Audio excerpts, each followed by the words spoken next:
Hello, good morning sa inyong lahat. Meron tayong bagong kuha na mutya sa kakao. Ito po yung mutya sa kakao.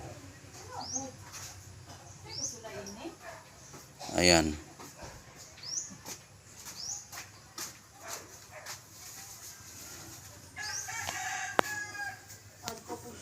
Nakuha ko po ito mismo sa loob ng kakao. Yung kanyang buto ay nagiging bato. Meron kasi kaming kakao dito na puno. Tapos kinuha namin yung mga bunga dahil nga mahal yung bunga ng kakao. Pagkuha namin, habang kinuha namin yung buto, ibinilad namin yun sa araw para tumigas. Habang kami kumukuha, habang ako'y kumukuha, na dandahan ko po kumuha yung mga buto, meron akong napapansing makintab na buto at tinitingnan ko siya ng mabuti kung bakit makintab siya. Iba siya sa lahat ng mga buto. Makintab siya. Tapos hinimas-himas ko, matigas. Tapos sinulog ko sa simento, ay bato siya. Kaya napakaswerte natin, mayroon tayong nakukuhang mutya sa kakao. Sa hindi pa nakakilala sa mutya ng kakao, ito po ang itsura. Ito ang itsura. Papakita ko sa inyo yung buto ng kakao na tuyo na. Dahil nga po ay ngayon ko lang na i-vlog ito, dahil nga po ay sinisiguro ko po na siya ay nagiging bato na po siya. Tinago ko muna ito dahil nga gusto kong sigurado na siya ay tumigas at nagiging bato.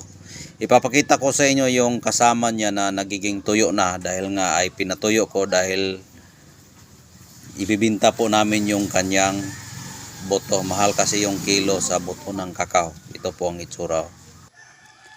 Yan po ang itsura sa buto ng kakao na natuyo na. Ito po yung kasama niya. Ayan. Kung hindi ito tuyo, malaki ito. Ganito rin kalaki yung kanyang buto. Ito ay makinis dahil nga ay perlas na siya. Ito, magkasama yan sila dati. Ayan. Magkasama sila dati yan. Ayan. Ayan ay buto po ng kakao. Ayan. Ayan. Buto po ng kakao yan na binilad ko, pinatuyo ko dahil nga mahal po yung buto ng kakao. Ayan. Kinuha ko yan yung isang araw. Yung isang araw pa yan na nako kinuha. Ayan. Tapos ganito yan kalaki. Ito. Ganito yan kalaki itong buto niya dahil nga ay hindi pa siya tuyo at may mga himulmul pa yan. Pagkuha ko niyan, ito ang iba sa kanila dahil nga ito ay makintab at may himulmul pa nga ito. May himulmul pa yan. Tapos mabigat siya sa aking pagkuha at hinagis ko yan sa simento, ay tumutunog siya. Ayan o. Tumutunog siya. Tapos para makasure ako na siya po ay bato, tinago ko muna siya sa aking hapagtaguan. Ito. Tapos ito'y binilad ko. Ganito rin yan kalaki dati. Itong buto na ito, ganyan yan kalaki dati. Sa hindi pa siya tuyo. Sa hindi pa yan siya tuyo. Ay ngayon natuyo na dahil nga ilang araw ko na yan binilad. Lumiit na siya. Lumiit na siya. Ngayon, bago ko siya itago ito, gisure ko talaga siya na siya ay mutya. Tinago ko muna bago ko siya i-vlog dahil nga hindi ko yan i-vlog kung hindi sure na hindi siya nagiging mutya. Ngayon, pagbilad ko na sa araw itong kasama niya, natuyo na, tinitingnan ko ito sa aking pinaglalagyan. 100% nagiging mutya na po talaga siya. Dahil nga yung una ko pa siyang nakita ito, may himulmol pa at mabibigat siya konti. May himulmol siya at mabibigat siya konti. Ngayon, pagtago ko, dahil gusto ko siya na ma-sure natin na siya ay mutya, tinago ko siya bago natin i-vlog at ngayon, pangatlong araw na po siya ay mutya na talaga siya. Kaya ngayon, binlog ko at pinapakita ko sa inyo yung kasama niya na buto ng kakao. Ayan. Ayan po ang mutya niya. Ayan. Sa nagtatanong kung anong gamit ba sa buto ng kakao o mutya niya. Ang gamit sa mutya ng kakao ay maganda po yan sa business o sa pangnegosyo, panghalina. Dahil nga kung titingnan yung ugali ng kakao ay maganda yan sa gagamiting kukwa. Ibig sabihin, maganda yan gagawing kukwa. Prutas din po yan at lahat po yan magiging kukwa o chocolate. Ginagamit ito sa mga malaking kumpanya itong kokwa, itong kakao na gagawing chocolate. Ibig sabihin mahal at napaka-sweet po yung chocolate dahil nga yan ay ginagamit sa lahat ng mga gamit nga po yan siya dahil ginagamit siya ng cake o mga candy o pwede rin sa kokwa o sa chocolate nga. Kaya sweet siya at panghalina talaga. Kaya kapag mayroon ka nito ay maganda yan sa panghalina. Yan. Panghalina po yan. At kung sa proteksyon naman, kung sa balat natin basihan yung kanyang katawan, makapal po yung balat ng kakao. Makapal din yan. Mayroon siyang balat na mga 1 inches, kalahating inch, mga ganyan ganyan kakapal yung kanyang balat ng kakao.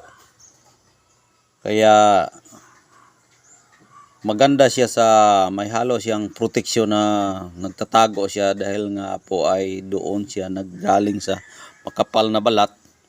Maaring may kabal siya na kunti. Dahil nga sa balat natin basihan, yung balat niya makapal, hindi basta-bastang mapasukan ng mga insekto sa loob dahil makapal nga. Kaya maganda rin yan sa protection konti lang. Pero ang pinaka magandang bisa niya at binibigay talaga todo sa kanya, yung kanyang pagka-kakao o buto niya. Kanyang pagkakakao at buto niya na magamit sa negosyo. Dahil nga magamit siya sa negosyo ay pampahalina ito. Panghalina po yung mutya sa kakao. Kaya kung gusto niyo yung panghalina, may halong konting proteksyon. Ito po ang nababagay po sa inyo na mutya ng kakao. Ayan, lahat po tayo ay iba-iba ang hilig sa mutya. Iba-iba ang ating paniniwala. Sa gustong maninda ay maaari po itong magamit dahil nga po ay prutas. Maganda siya panghalina at immortalis virtutis na po siya dahil nga ay hindi na po yan babalik sa dati na magiging buto siya na ordinary lang na buto. Dahil ito, kapag hindi mo ito i-process na gagawing kakao, itapon-tapon mo lang. At ito ay babalik sa dati at mabubulok siya, magiging lupa yan o alikabok. Pero ito, habang ito ay nandito sa iyong kamay, maabot pa ito na million years sa kamay ng tao. At ito, kapag itapon mo, tutubo at lalaki ito.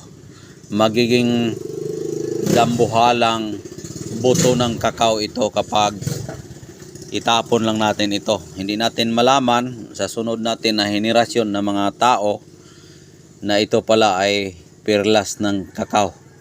Kaya sa kursunada po nito, pwede kayong mag-PM sa akin at mag-inquire kung gusto nyo yung ganitong klaseng mutya ng kakao ay ito na po, may ibilin mo pa ito sa iyong mga kadugo o mga kamag-anak kung ikaw ay mamamatay na, kung ikaw ay nagmamay-ari.